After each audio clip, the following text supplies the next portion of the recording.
Okay, so today's lesson is 5-4, and we're going to be finishing out the last lesson before we have a test.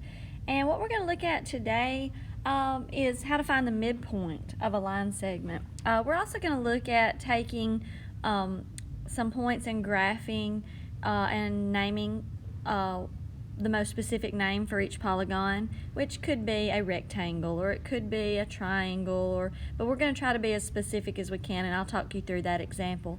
I've attached on Canvas the pages where there are some examples worked, and you can see here's example 1. I'm not going to work this one. I'm going to move on forward to work some just like it a little bit later on. But you can always refer back to these examples, and they have step-by-step instructions of how to work each one of these type problems.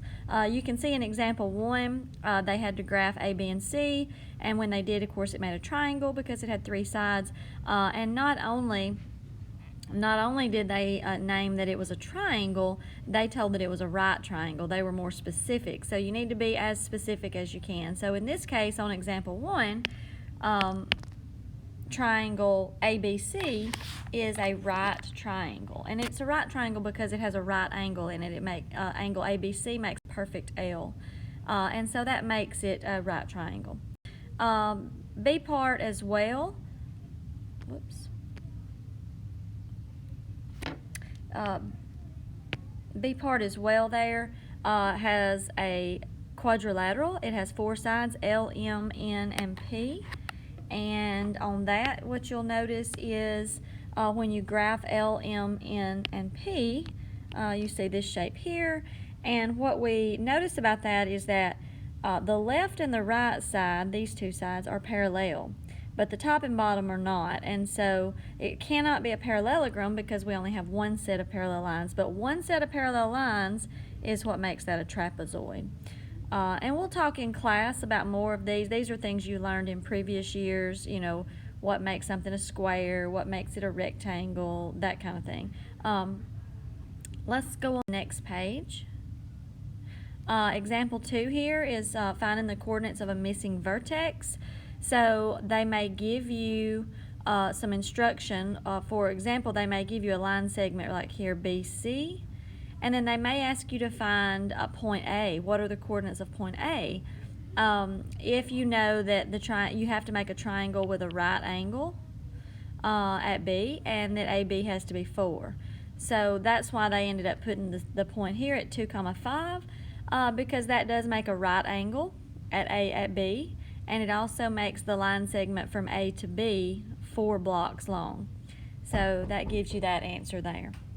Okay, let's move on to, so let's look at page 3, which is the example 3, where we are finding the midpoint of a line segment. So in example 3, we have line segment AB. And if we want to find the midpoint, we're finding the middle. So what we're going to do is take each ordered pair, A and B, and we're just going to average those. We're going to add and divide by 2. So for example, B is the ordered pair 4, 3. And A is the ordered pair -3, 1. And so what I'm going to do is take the X's and average those, and then take the Y's and average those. So if and use your calculator, because you don't have to do this in your head if you need it. If I take the X's, I add -3 plus 4, and -3 plus 4 is 1. And then if I divide that by 2, 1 divided by 2 is 1/2. So I get 0.5, or you can write that as a fraction, 1/2, either one. And then I'm going to do the same thing for my Y's. So if I take my Y's, I've got 1 and 3. So I'm going to add 1 plus 3 is 4, divide that by 2, and I get 2. So my midpoint is 0.5, 2. And if I look at 0.5, 2, that's right here where they place the M. So that's how you find the midpoint of a line segment, any line segment. Okay, so let's look at maybe looking at one of these at the bottom that's not worked. So why don't we look at number 5, find the coordinates of the midpoint of each line segment. Actually, let's go back and let's do number 6. I like it better. Okay, so number 6, CD. So C is the ordered pair -2, 1. And D is the ordered pair 4, -2. So these are my two ordered pairs, and I'm trying to find the midpoint of that line segment. So if I want to find the midpoint, -2 plus 4 is 2. Divide that by 2 and I get 1. Now let's do the y's.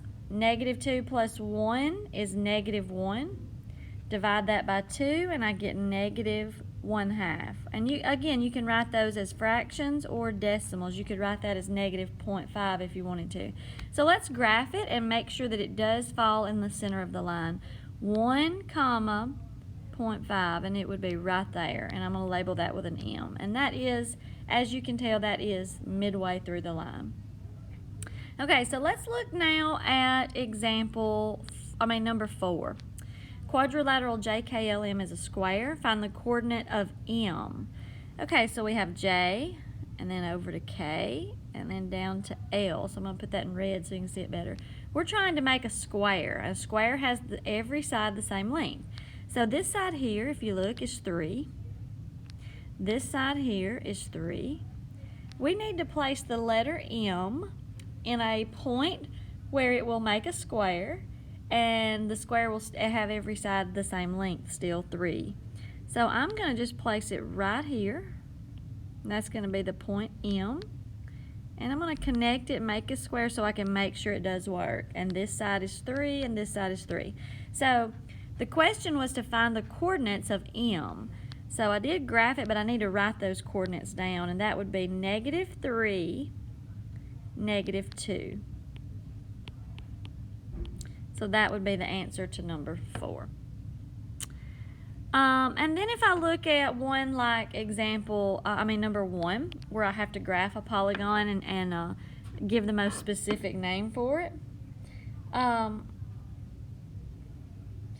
I would look at graphing, and I'm going to use this little graph down here if I can to try to put that on there so I can look at it. -1, -2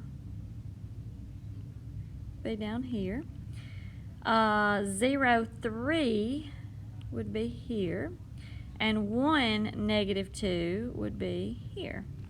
So I see that's going to make a triangle, which I knew it would because it had 3 sides. And when I look at that, what I notice is it's not a right triangle. It doesn't have a right angle. And but I do notice that the left and the right side, these two legs of the triangle, are equal. And so that makes it an isosceles triangle. So I would say triangle ABC is an isosceles triangle.